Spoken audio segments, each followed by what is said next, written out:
Ambassador Lee Dae-ho sat in the cold metal chair and watched the blue alien walk into the room.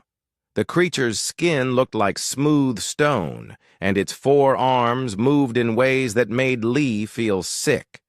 This was Velthok, the Mediator, one of the most powerful beings in the Galaxy Council.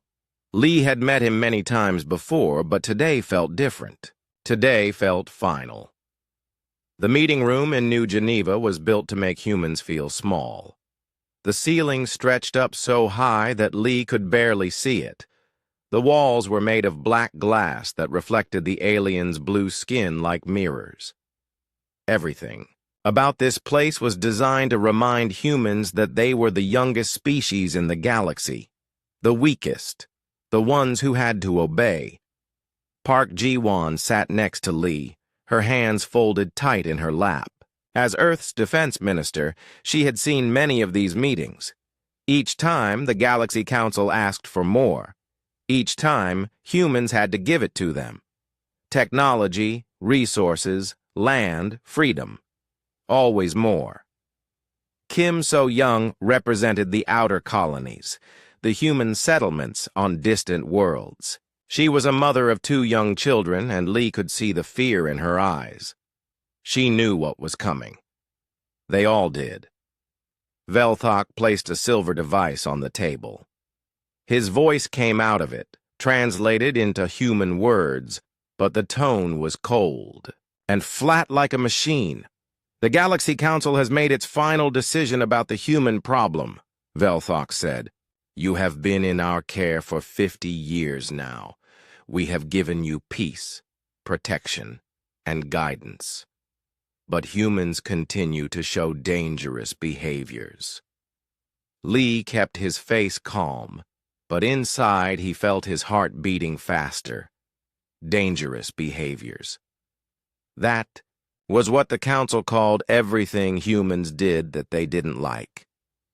Working too hard, asking too many questions, wanting to explore new worlds, being human. What dangerous behaviors? Park Ji-won asked. Velthok's 4 eyes looked at her, like she was a child asking a stupid question. Aggression, competition, individual thinking. These traits make humans unfit for civilized galactic society. The Council has tried education programs, cultural exchanges, and behavioral modifications. Nothing works. Kim So-young spoke up. We've followed every rule you've given us. We've given you our best technology. We've stopped exploring new systems. We've limited our population growth. What more do you want? Everything you just mentioned proves our point, Velthok said. Other species accept guidance gladly. Humans resist every step of the way. You follow rules, but you complain about them. You give us technology, but you try to hide better versions. You stopped exploring, but your people still look at the stars. With hunger. Lee wanted to argue, but he knew it was pointless. The Galaxy Council had made up their minds about humans long ago. They saw humans as a problem that needed to be solved, not as people who deserved respect. The Council has developed a final solution, Velthok continued. It will solve the human problem once and for all. The room became very quiet. Lee could hear the air recycling system humming in the walls. He could hear Park Ji-won's breathing getting faster. He could hear Kim So-young's chair creaking as she leaned forward. Starting next month, all human children between the ages of 5 and 15 will be transferred to Council education centers, Velthok announced. This represents approximately 50% of your young population. They will receive proper cultural integration training on Council worlds. When they return as adults, they will be properly adjusted members of galactic society. Kim So-young made a sound like someone had hit her in the stomach. Park Ji-won's face went completely white. Lee felt like the room was spinning around him. You want to take our children? Lee asked. We want to save them, Velthok replied. Human parents fill their children's minds with dangerous ideas. Independence, exploration, competition, violence.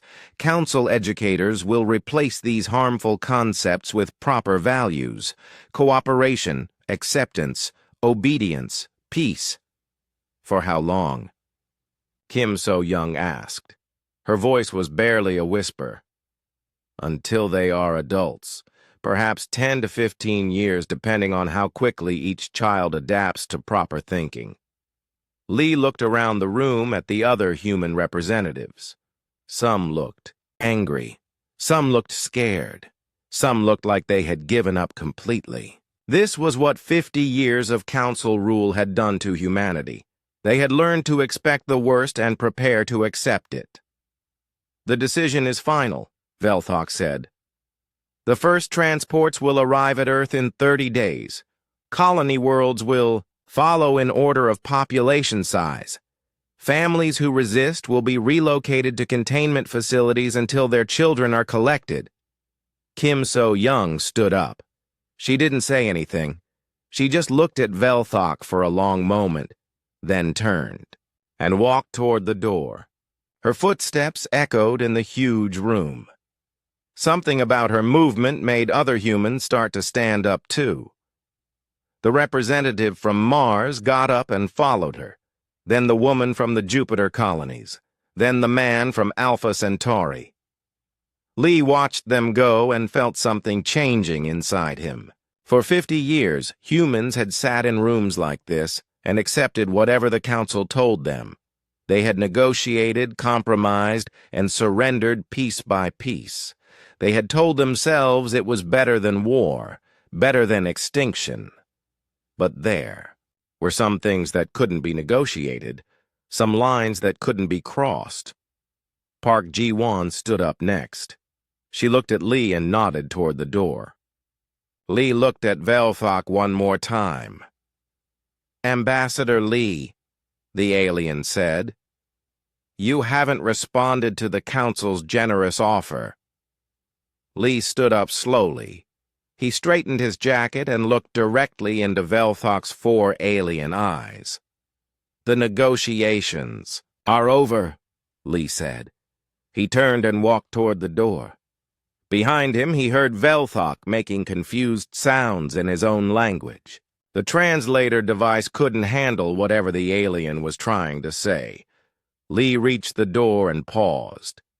Without turning around, he spoke one more time. "Tell your council that humanity declines their offer. Tell them we decline all future offers. Tell them the next time they want something from us, they can try taking it themselves." The door closed behind him with a soft hiss. In the hallway, Kim So-young was waiting with tears running down her face, but she wasn't crying from sadness. She was crying from relief. "What happens now?" she asked. Lee looked out the window at the city below, where millions of humans were living their lives, unaware that everything was about to change. "Now we remember who we really are," he said. Captain Choi Min-ho was loading grain containers onto his ship when the message came through. The Soul's Pride was just a cargo vessel, or at least that's what everyone was supposed to think. Min-ho had been running supplies between human colonies for 15 years, and the Galaxy Council had never looked twice at his ship. The communication came through on an old frequency that most people had forgotten existed. It was Kim So-young's voice, but she was using words that meant something different than what they seemed to mean. "The harvest season is over," she said. "All farmers should prepare their tools for winter storage." Min-ho felt his hands start to shake. He had been waiting for this message for decades, hoping he would never hear it. Every human in space knew what those words meant. The time for pretending was over. He activated his ship's hidden communication system and sent the same message to 50 other cargo ships scattered across human space. Within an hour, the message had reached every human colony, every station, every settlement where people from Earth had made their homes. On Mars, Dr. Yang Hyejin was working in her laboratory when the alert came through. To the Galaxy Council. Inspectors who visited every month, she was just a food scientist trying to grow better crops in Martian soil. They had no idea that her agricultural research facility had been building something very different for the past 20 years. Yang Hyejin walked to a wall panel that looked like all the others and placed her hand on it. The scanner read her palm and a hidden door slid open. Behind it was a room full of equipment that the Council had banned humans from possessing 50 years ago. "Computer, activate Protocol 7, she said. "Protocol 7 requires authorization from at least 3 senior researchers," the computer replied. Yang Hyejin smiled. She had been waiting for this day since she was a young woman. Authorization, Yang Hyejin confirmed, waiting for additional confirmations. Across Mars, 2 other scientists were giving the same authorization in their own hidden laboratories. Within minutes, every research facility on Mars began to hum with new activity.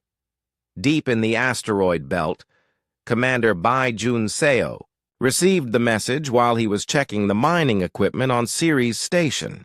To anyone watching, he was just a supervisor making sure the robots were digging up enough rare metals to meet the Council's quotas. But Bai Jun-seo hadn't been a mining supervisor for a very long time. He was a soldier, like thousands of other humans scattered throughout the colonies. They had families, jobs, normal lives. But they remembered their real purpose. He opened his personal locker and pulled out a small device that looked like a broken tablet computer. When he activated it, screens all over the station began showing new information. Production schedules, shipping routes, personnel records. Everything the Council thought they knew about human activities was wrong. "All mining supervisors report to Central Command," Bai Jun-seo announced over the station's communication system. "We have new work orders." The men and women who responded to his call weren't miners. They were engineers, pilots, weapons specialists, and tactical officers. They had been waiting in the shadows for 50 years, pretending to be something they weren't. Admiral Song Ye-jin was having dinner with her family when her watch started vibrating in a pattern she hadn't felt for decades. She excused herself and went to her study, where she opened a book that looked old and boring. Hidden inside the pages was a communication device that connected her to every human military officer in the galaxy. "This is Admiral Song," she said, into the device. "Confirm activation of Aurora Protocol." Voices began responding from all over human space. Ship captains who had been pretending to run cargo routes. Station commanders who had been acting like civilian administrators. Ground. Force leaders who had been working as farmers, miners, and factory workers. "Admiral, this is Captain Lim Da-eun on Luna Station. All defense platforms are online and ready." "Admiral, this is Colonel Shin Dong-hwan in the outer colonies. Ground forces are mobilizing now." "Admiral, this is Commander Nam Soo-bin with the Ye Deep Space Patrol. Our ships are moving to intercept positions." Song Ye-jin listened to the reports and felt proud of what humanity had accomplished. The Galaxy Council thought they had neutered human military power with their treaties and inspections. They were wrong. Humans had simply learned to hide in plain sight. Back on Earth, the news was spreading faster than any official channels. Parents were getting emergency messages telling them to bring their children to safe locations. Workers were leaving their jobs and reporting to addresses that most people didn't know existed. Students were being pulled out of schools by teachers, who had suddenly become very serious and focused. President Kang Min-jung stood in a room deep beneath the capital city that the Galaxy Council had never seen. Around her, screens showed the status of human colonies throughout the galaxy. Green lights meant ready. Red lights meant trouble. Almost everything was showing green. "Madam President," said her aide, "the Council's enforcement fleet is already moving toward Earth. They expect us to surrender the children as scheduled." Kang Min-jung nodded. "How long before they arrive?" 6 days, assuming they maintain current speed. "Good. That gives us time to prepare a proper welcome." She touched a control panel and her image appeared on screens throughout human space. In homes, offices, ships, and stations, humans stopped what they were doing to listen. "My fellow humans," she began, "today, the Galaxy Council made a demand that we cannot and will not accept. They want our children. They want to take them away and turn them into something we are not." The camera showed her face clearly. She looked calm, but her eyes were hard as steel. "For 50 years we have followed their rules. We have given them our technology, our resources, and our freedom. We told ourselves it was the price of peace. We told ourselves it was better than war." She paused and looked directly into the camera. "We were wrong. There are some things worth fighting for. Our children are worth fighting for. Our future is worth fighting for. Our right to exist as free human beings is worth fighting for." Another pause. Across human space, people were gathering around screens, holding hands, some crying, some angry, all listening. "The Galaxy Council thinks they know us. They think we are weak, divided, and helpless. They are about to learn the difference between choosing peace and being unable to fight." Kang Min-jung reached for a red button that had been installed 50 years ago but never used. "To all humans, wherever you are, whatever you are doing, remember who we are. Remember where we came from. Remember that our ancestors conquered their own world before they reached for the stars." She pressed the button. Across the galaxy, human. Ships that had been pretending to be simple cargo vessels began to change. Hidden weapons systems activated. Fake hull plating fell away to reveal military armor. Engine modifications that had been disguised as efficiency improvements showed their true purpose. Mining stations became fortified positions. Research facilities became weapons factories. Civilian settlements became military bases. The Galaxy Council was about to discover that humans had never really surrendered. They had simply been getting ready. Captain Choi Min-ho looked at his ship's new configuration and smiled. The Soul's Pride was still a cargo vessel, but now it was also a warship that could outrun and outfight anything the Council had ever built. "All ships, this is Fleet Command," came Admiral Song Ye-jin's voice over the military frequency. "Welcome back to active duty." Min-ho opened a channel to respond. "Admiral, this is Captain Choi, reporting for duty. It's good to be back."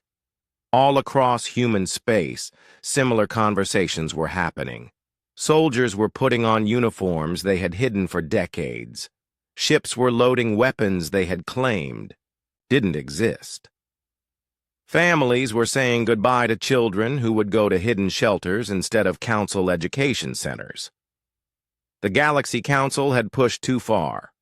Now they were going to learn what humans were really capable of when they had nothing left to lose. Captain Han Woo-jin stood on the bridge of the Inchin's Fury and watched the Galaxy Council fleet approach. According to their sensors, his ship shouldn't exist. According to the treaties that humans had signed, no human vessel could be longer than 500 meters or carry weapons heavier than mining lasers. The Inchin's Fury was 2 kilometers long and carried enough firepower to level a small moon. "Captain," said Lieutenant Nam Subin from the tactical station, "Council fleet is maintaining formation. 12 heavy cruisers, 30 escort vessels. They're broadcasting surrender demands on all frequencies." Han Woo-jin smiled. The Council, Ships were beautiful in their own way, all smooth curves and gleaming metal. They looked like works of art floating in space. Unfortunately for them, humans had never been interested in making their ships look pretty. "Any response from the other human vessels in the area?" Han Wu-jin asked. "Negative, sir. We're maintaining radio silence as ordered. That was part of the plan. Let the Council fleet think they were dealing with one rogue ship. Let them think this was some kind of mistake or accident. Let them get close enough to see what humans had really been building for the past 50 years. "Sir," came another voice from the communications station. "Incoming transmission from the Council flagship. Admiral Korthek wants to speak with you personally." Han Wu-jin straightened his uniform. "Put him through." The main screen lit up with the image of a Naltharian admiral. The creature looked like a cross between a lizard and a bird, with scales that shifted color depending on its mood. Right now, those scales were showing patterns that meant confusion and irritation. "Human vessel. This is Admiral Korthek of the Galaxy Council Enforcement Division. You are in violation of multiple interstellar treaties. Power down your weapons and prepare to be boarded." Han Wu-jin looked at the alien and felt sorry for him. Korthek was probably a good soldier following orders from his superiors. He had no idea what he was really facing. "Admiral, this is Captain Han Wu-jin of the Terran Defense Force. I suggest you turn your ships around and return to Council space." Korthek's scales shifted to colors that meant surprise and anger. "Terran Defense Force? That organization was disbanded 50 years ago under the Pacification Treaty." "No, Admiral. The Terran Defense Force was reorganized 50 years ago under the Survival Protocol. There's a difference." The alien admiral looked confused. "Human, your ship appears to be armed with weapons that exceed treaty limitations by a factor of 10. Explain how this is possible." Han Wu-jin had been waiting for this question for decades. "Admiral, when humans signed those treaties, we agreed not to build weapons heavier than mining lasers. We never agreed not to build better mining lasers." On his tactical display, Han Wu-jin could see the Council ships moving into attack formation. They were still treating this like a police action, expecting the humans to surrender when faced with superior numbers. "Human Captain," Korthek said, "you are outnumbered 42 to 1. Surrender now, and your crew will be treated according to Council regulations." "Admiral," Han Wu-jin replied, "you should know that humans don't think about numbers the same way other species do. When we see 42 ships against 1, we don't see impossible odds. We see a target-rich environment." "Lieutenant." Nam Subin looked up from her station. "Captain, all Council ships are powering weapons. They're preparing to fire." Han Wu-jin nodded. "Very well. Tactical. Bring all systems online. Let's show our guests what human engineering can accomplish." The Incheon's Fury had been built in secret over 15 years. Every piece had been manufactured in different locations and assembled in hidden shipyards that the Council didn't know existed. The ship incorporated technology that humans had claimed to have abandoned and improvements that they had pretended not to develop. "Weapons online," Nam Subin reported. "All systems showing green." "Admiral Korthek," Han Wu-jin said to the screen, "last chance to withdraw."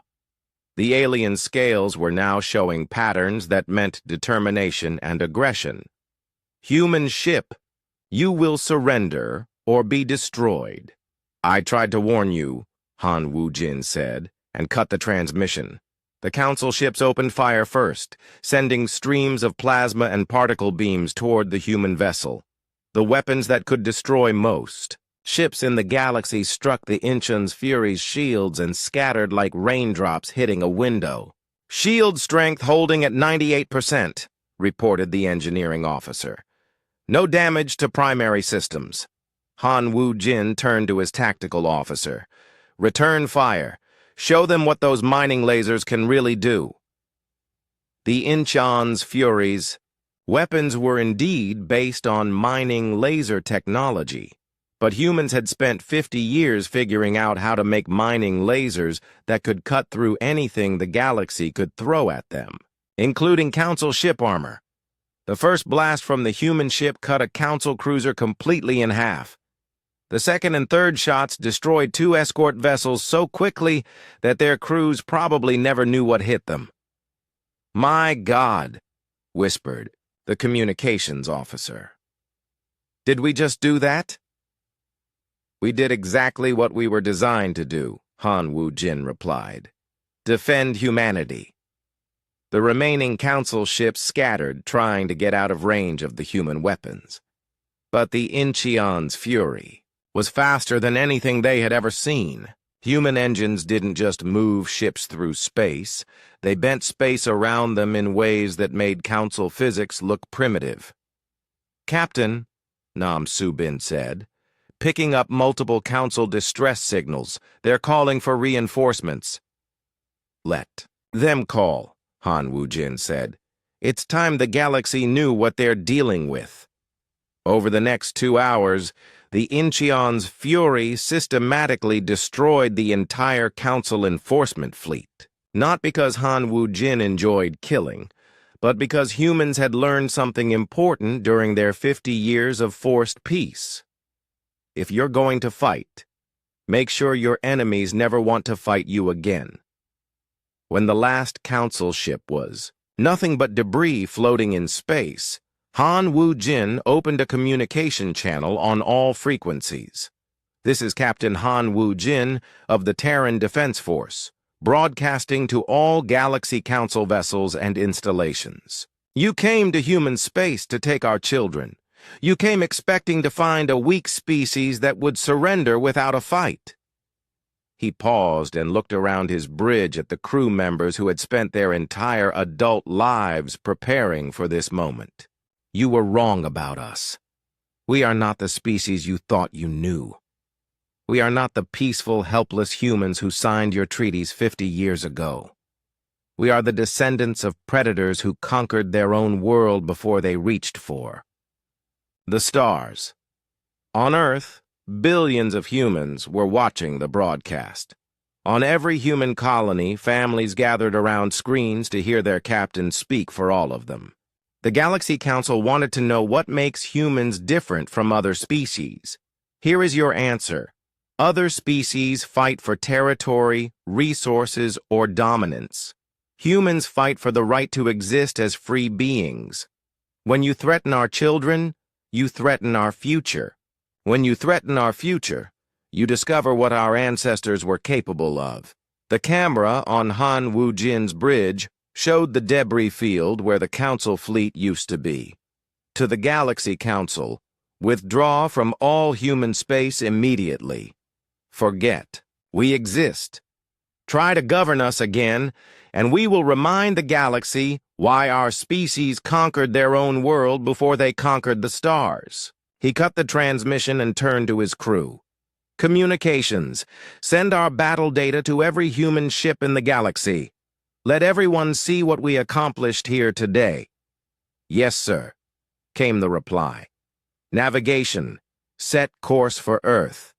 It's time to go home."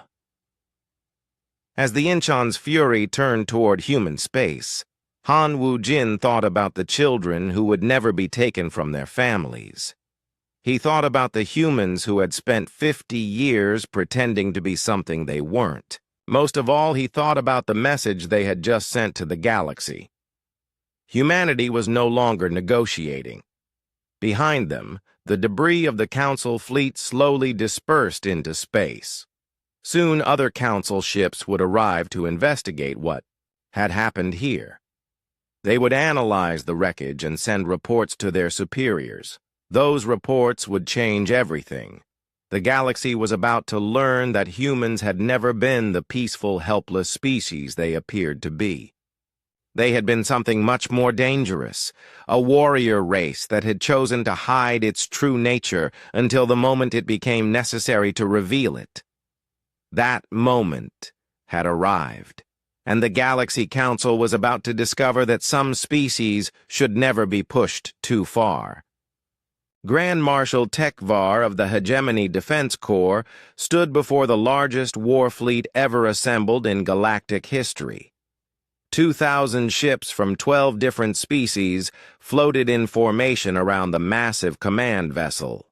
He had been chosen to lead this force because he had never lost a battle in 300 years of service.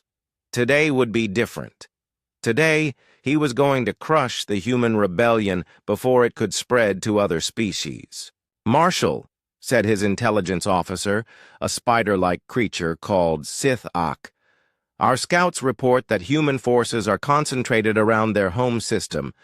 They appear to be preparing for a defensive action."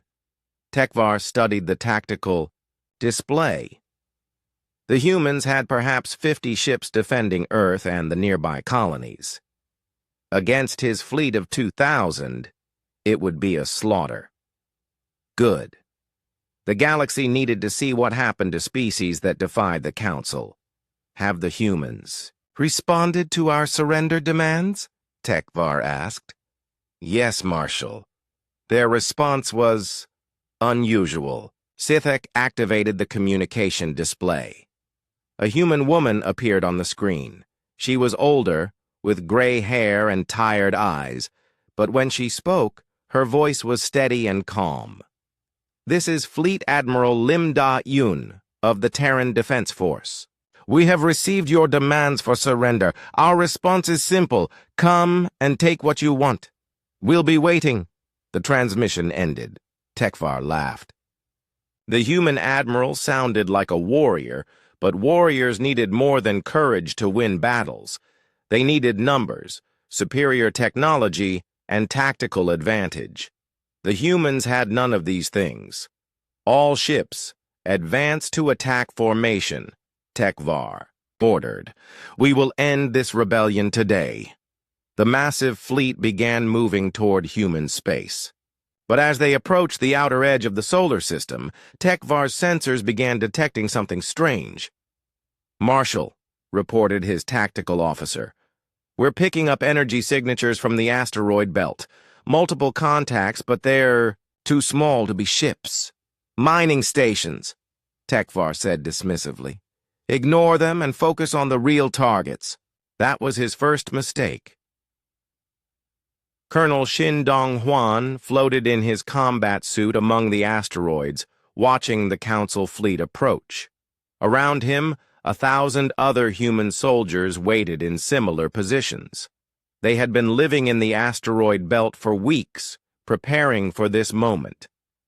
All teams, this is Colonel Shin, he whispered into his communicator.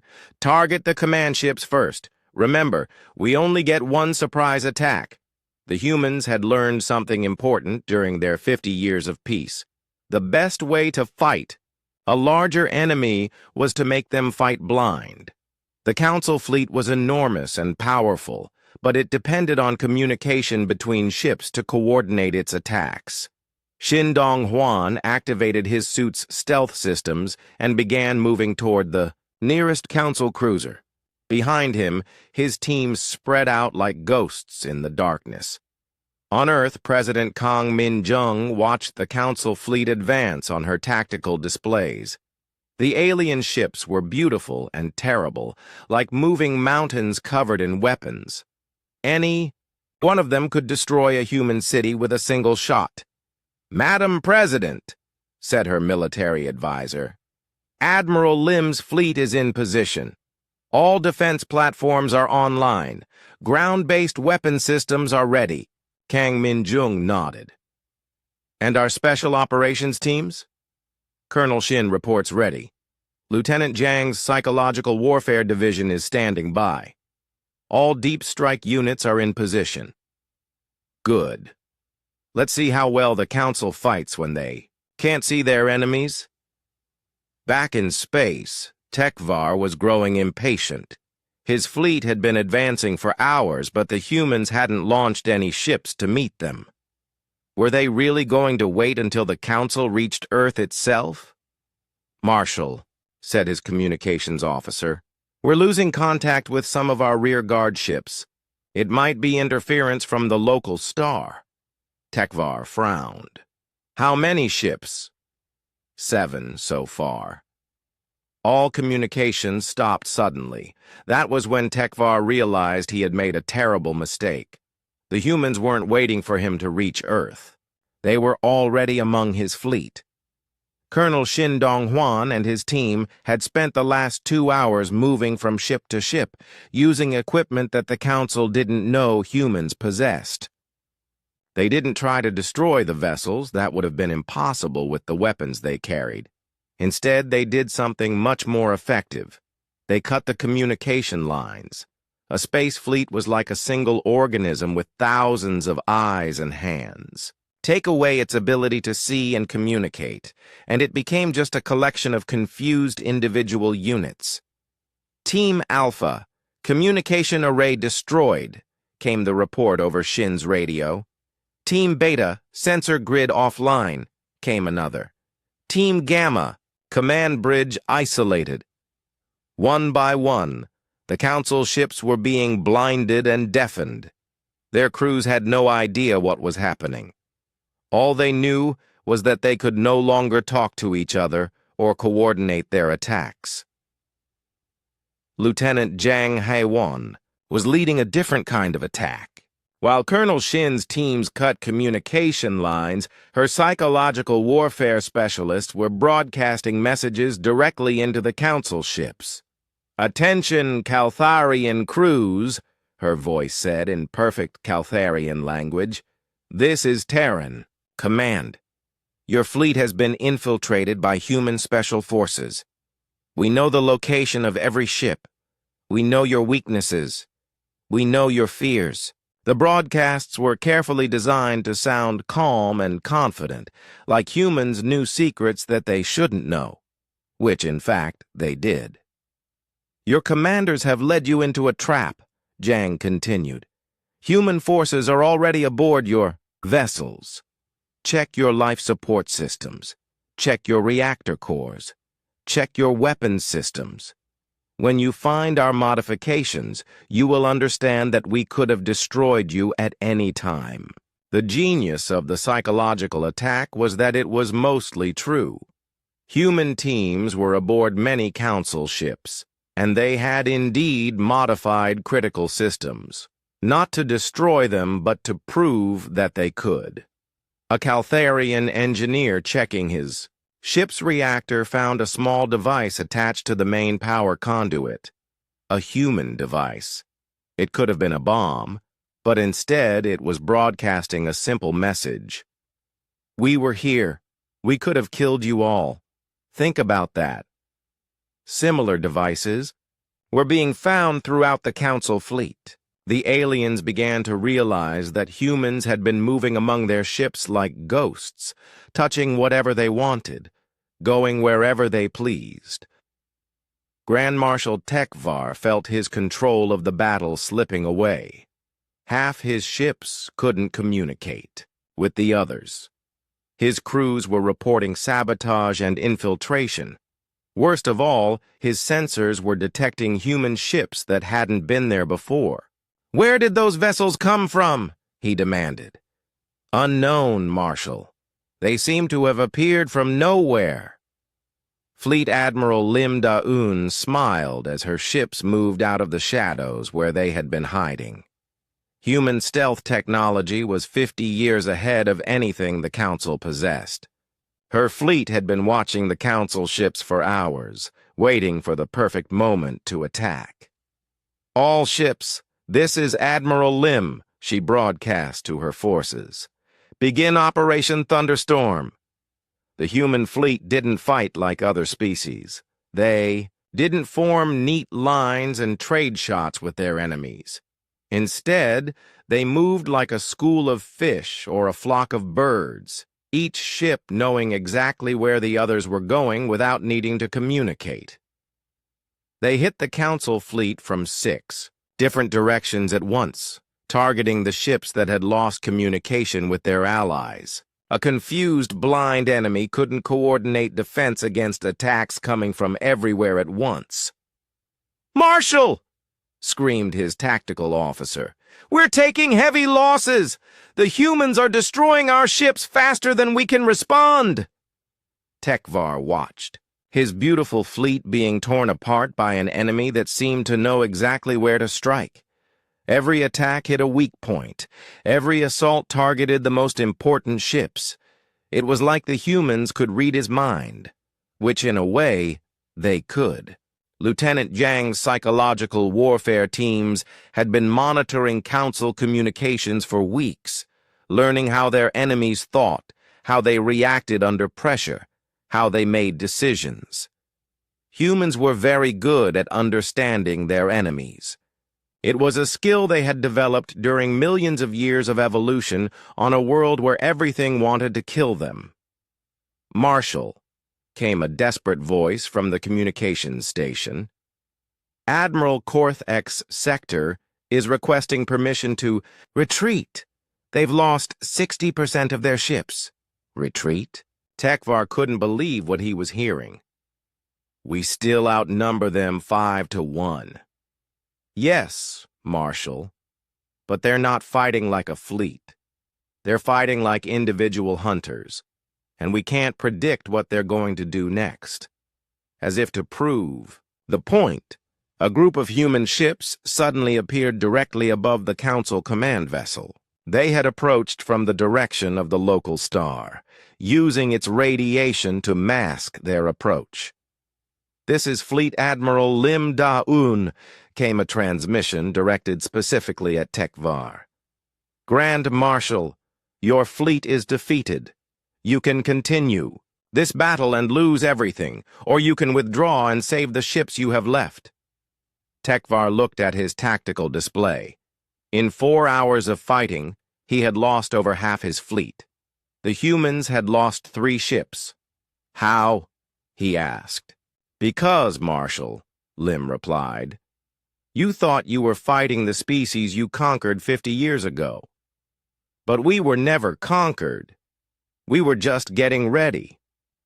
Tekvar made the hardest decision of his 300-year career. All ships fall back to the rally point. 1 year later, the Galaxy Council chambers felt empty. Where once representatives from 200 species had gathered to make decisions for the galaxy, now only half that number remained. Some species had gone extinct not because humans had destroyed them, but because they couldn't adapt to a galaxy where someone finally said no to the Council. Mediator Velthok sat across from Ambassador Ryu Tai-ho, who had replaced Li Dae-ho as Earth's representative. The blue-skinned alien looked older and more tired than before. His 4 arms moved nervously as he spoke. "Ambassador Ryu," Velthok began, "the Council has reconsidered its position regarding human autonomy." Ryu Tai-ho smiled politely. He was younger than his predecessor, but his eyes held the same steel that had made the Council nervous about humans for 50 years. "How generous of you. The Council acknowledges that the previous approach to human integration was perhaps too aggressive," Velthok continued. "We are prepared to offer humanity full membership in the galactic community with all the rights and privileges that entails." "Including the right to refuse Council mandates?" Ryu asked. Velthok's skin color shifted slightly, showing discomfort. "Within reasonable limits, yes. And who decides what limits are reasonable? The Council, of course." Ryu leaned back in his chair. "I see. So your generous offer is that we can be free as long as we do what you tell us to do." Before Velthok could respond, another alien entered the chamber. This one was tall and insect-like, with 6 legs and compound eyes that reflected light like mirrors. It was Ambassador Zekth of the Mantari Collective, one of the few species that had tried to remain neutral during the human conflict. "Forgive the interruption," Zekth said, "but we have a crisis that requires immediate attention." Velthok looked annoyed. "What kind of crisis?" "The kind that threatens all organic life in the galaxy," Zekith replied. A holographic display activated in the center of the chamber, showing the outer edge of the galaxy. Red markers indicated the positions of unknown ships moving toward inhabited systems. 3 days ago, our long-range sensors detected this fleet approaching from beyond the galactic rim, Zekth explained. The ships are mechanical in origin. No organic life signs aboard any of them. Ryu studied the display with interest. "How many ships?" "Approximately 10,000, with more arriving every hour. They appear to be autonomous war machines of unknown origin." Velthok's skin turned colors that meant fear and panic. "Have they made any attempts at communication?" "Yes," Zekth said grimly. "They sent one message to every inhabited system in the galaxy. Organic contamination detected. Beginning sterilization procedures." The chamber fell silent. Ryu looked at the display and counted the red markers. 10,000 ships was larger than any fleet the galaxy had ever assembled, including the one that had attacked Earth. "What response? Has the Council authorized?" Ryu asked. Velthok made a sound that might have been laughter if it hadn't been so bitter. "The Council no longer has a unified military force. After the human conflict, most species withdrew their ships to defend their own worlds. So you're telling me that the galaxy faces extinction, and the Council that has ruled for 10,000 years is helpless to stop it?" Ryu said. "Not helpless," Zekith interrupted. "We have one option left." Both Velthok and Ryu looked at the insect-like ambassador. "We ask humanity for help," Zekith said. Velthok's skin color shifted through several shades of shock and humiliation. "The Council cannot request aid from a species that defied our authority." "The Council can do whatever it chooses," Ryu said, calmly. "But I should point out that humanity is no longer asking for Council permission to do anything." He activated his own communication device and spoke into it. "General Mo Young-sik, please join us in the Council chambers." A few minutes later, a human in military uniform entered the room. General Mo Young-sik was a small woman with gray hair and calm eyes that missed nothing. She looked at the holographic display for exactly 30 seconds before speaking. "Robotic. Fleet. Unknown technology. Extermination mandate," she said. "How long before they reach the first inhabited systems?" 6 days, Zekth replied. "How long before they reach human space?" 3 weeks, assuming they maintain current course and speed, General Mo nodded. "Velthok, I assume the Council is requesting human assistance with this problem?" The blue alien looked like he was swallowing something unpleasant. "The Council would welcome human participation in a joint defense effort." "Under whose command?" General Mo asked. "The Council would naturally coordinate all defensive efforts." General Mo smiled. "I see. Let me make our position clear. Humanity will deal with this threat. We will do so because we consider this galaxy to be under our protection, whether the other species want our protection or not." Velthok's skin showed confusion. "Under your protection?" "Yes," General Mo replied. "You see, when the Council decided to treat us as enemies, you forced us to become something we never wanted to be. Galactic Guardians." She gestured to the holographic display. Any species that wants our protection against this mechanical threat can request it. Any species that doesn't want our protection is free to handle the situation themselves." "And what do you want in return?" Zeketh asked. "Nothing," General Mo said. "We protect this galaxy because we live in it. We protect other species because that's what apex predators do when their territory is threatened." Ryu stood up. "Gentlemen, humanity's position is simple. We will stop this mechanical invasion. In return, we will govern ourselves, trade with whom we choose, and expand where we will. The Council can continue to exist if it wants to, but it will no longer have authority over human activities." Velthok looked desperate. "And if we refuse?" General Mo answered for Ryu. "Then you can try to stop the robot fleet yourselves. Good luck with that." 3 days later, Captain Kwon Jae-hoon stood on the bridge of the Busan's Thunder and watched the first human fleet in 50 years cross the galactic boundary. Behind him, 500 ships carried the most advanced technology the galaxy had ever seen. "Captain," reported his tactical officer, "robot fleet is maintaining course toward the Outer Rim colonies.